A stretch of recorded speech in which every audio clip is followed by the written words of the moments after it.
Howdy! I built a 3x3 programmable piston door in Minecraft, and it's programmable because you enter the order in which you want the blocks of the door to be removed and be replaced to open and close it.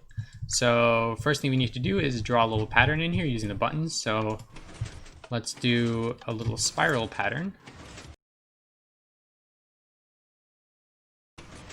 Alright, so now that we've entered the pattern, we press the button to open the door, and you'll notice it follows that exact same pattern.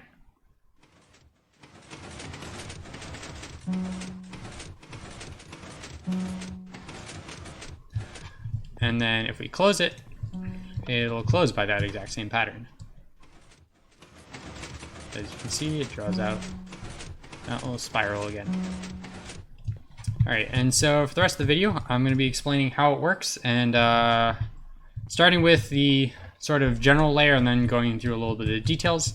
I'm not going to include any sort of build tutorial because it's huge. Just download the world, I guess, if you want to mess around with it.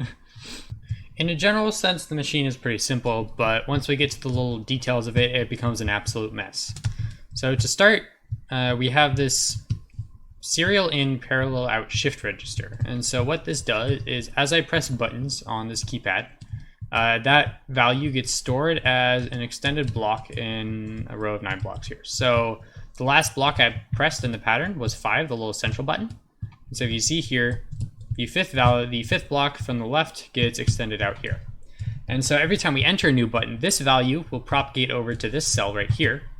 And the new value that we press propagates in here. So as you can see, the second to last button we press, we drew out that little 9. So the second to last button we press was this little 4. And so that 4 is going to end up stored in this sort of second to last little register. And as you can see, it keeps propagating down. The first block we press is 1, so at the very end, the first block from the left is extended.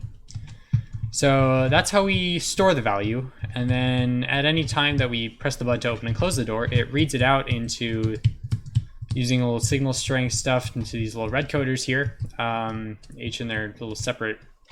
So each wire corresponds to a separate block extended here. And so, for example, if we press it right now, first this one over here will get read out. And so what's pushed? It's 1. And so the rail corresponding to 1 will pulse here. And then the next one, the 2 will pulse here, and so on and so forth. And then the final piece of the puzzle is just the wires heading from the sort of reading mechanism out to the actual blocks to push the pistons to actually push the blocks. And for the most part, this is sort of just straightforward wired connections with a little bit of delay in between. But it becomes a little bit more complicated with these 2 blocks right here because of the order that they need to be pushed in and retracted in. Since there's a lot of double piston extenders and little 2 piston sequences to move this block, for example, to here, or this block up to here. And so that is mostly handled with a little bit of like a series of toggles. Anyway, on to the messy little wonderful details. So this shift register, I wanted to make it that I could clock it as fast as I possibly could, so that means I can press buttons as quickly as possible without interfering with anything else. It's still not perfect, but it's pretty alright. And so a lot of what this relies on is these sort of instant wires here. So this carries the clock signal, that little orange button here, which will just propagate everything through down one register. And so every time this gets asserted, this entire line will unfortunately double pulse, so we need these little sort of binary counters to turn that double pulse into just one pulse. And that pushes these blocks, these pistons, which literally only function to update these pistons down here. The way we actually store values is with we bud power these pistons. So when a block here gets extended, let's say this one, it'll light up these repeaters, and then if these are powering this block, this piston will then extend once it gets updated. If they're not powering anything, then when this piston updates this piston, it won't change.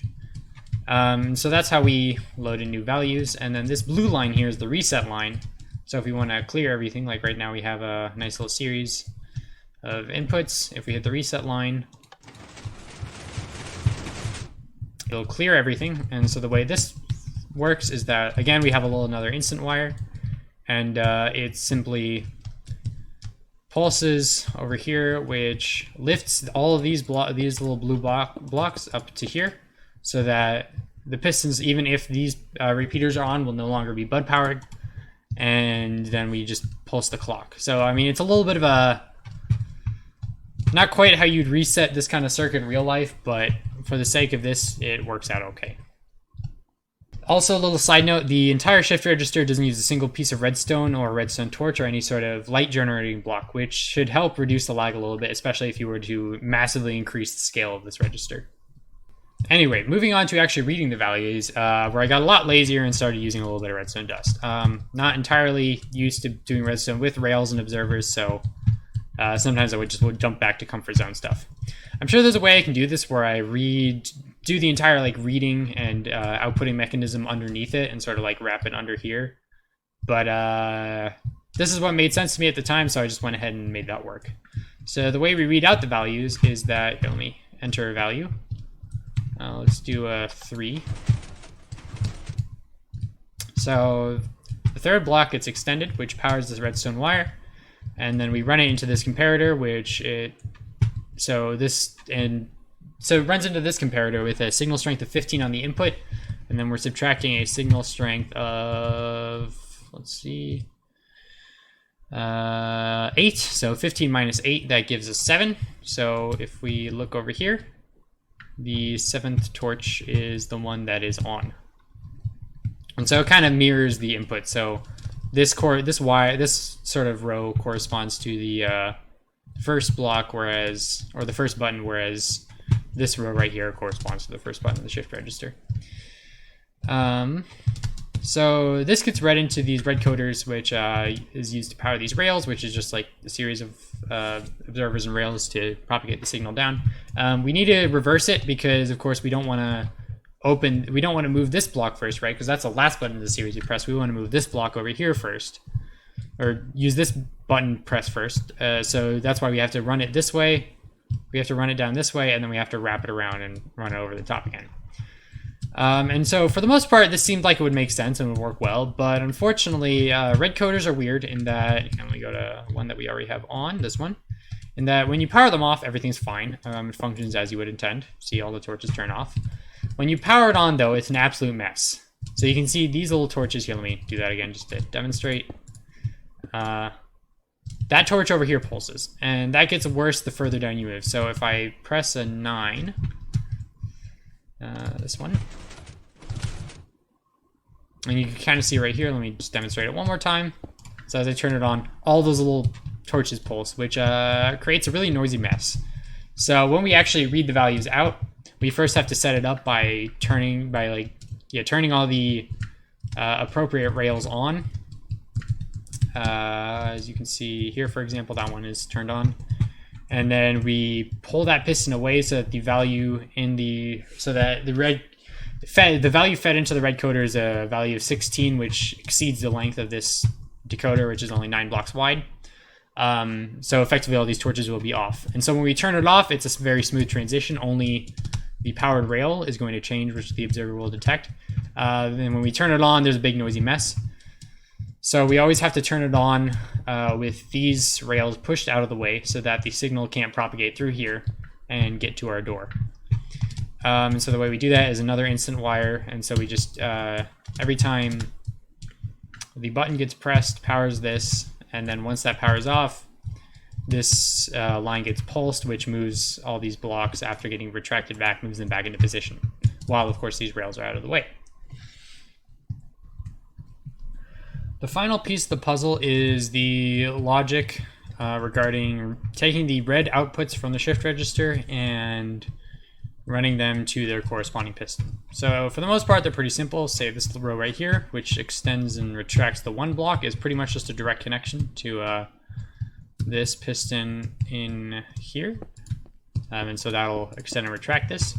And that's the case for all the outside ones. The problem, as aforementioned, is with these two blocks right here. So let me show you the opening sequence is pretty simple. So in this case, I want to move in 5 first and then 2. So we just double piston up and then 2 gets pushed in. So now the closing on this sort of sequence when 5 goes before 2 is a little bit complicated, because we have to remove this first, then this block. Unfortunately, this block is in the way.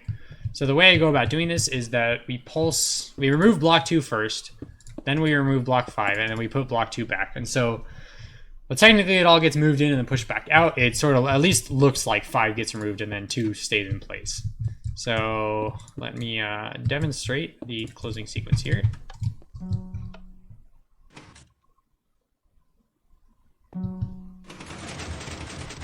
As you can see, it gets pushed out and then gets pushed out. 5 gets pulled down, 2 gets pushed back, and then when 2 gets pulsed, 2 got pulled away again.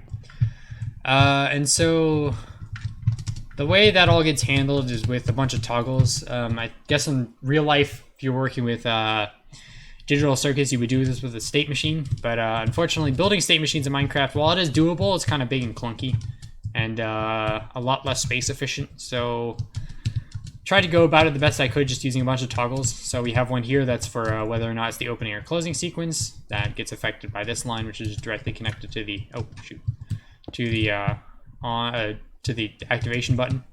Then we have this toggle here for the closing sequence, which changes if 2 has been pressed. So that'll handle the order of, like, if 5 gets pressed before 2 on the closing sequence, then this block will be up here. This block will be up here, so the signal will propagate through here, and it'll pulse here once, then there, and then here again. So the other, a little bit more complicated sequence is, let me load in the value of 2 gets pressed first. Let's put in a couple empty values. 3 is probably enough. And then a 5 gets pressed. So in this sequence, to open, instead of doing anything with a double piston extender, we just need to move the 2 block right here and then just pulse the top piston of the double piston extender. And as you can see, that's what happens.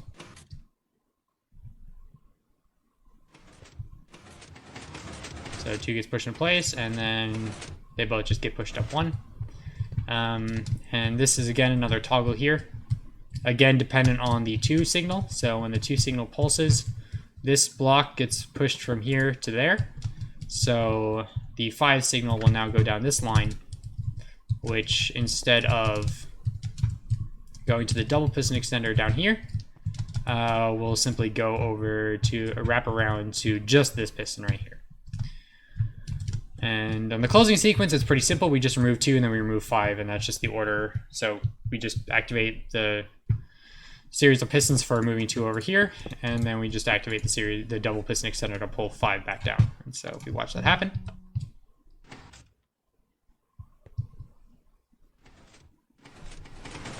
you can see, pretty simple. That's about it for this contraption. If you're interested in learning more about how this works, I've been streaming pretty regularly around starting at around 10 or 11 p.m. EST and going till around like 1 or 2 in the morning. I also play other games there if that sort of thing interests you, like Half-Life and whatnot. But anyway, that's about it. Thanks for watching.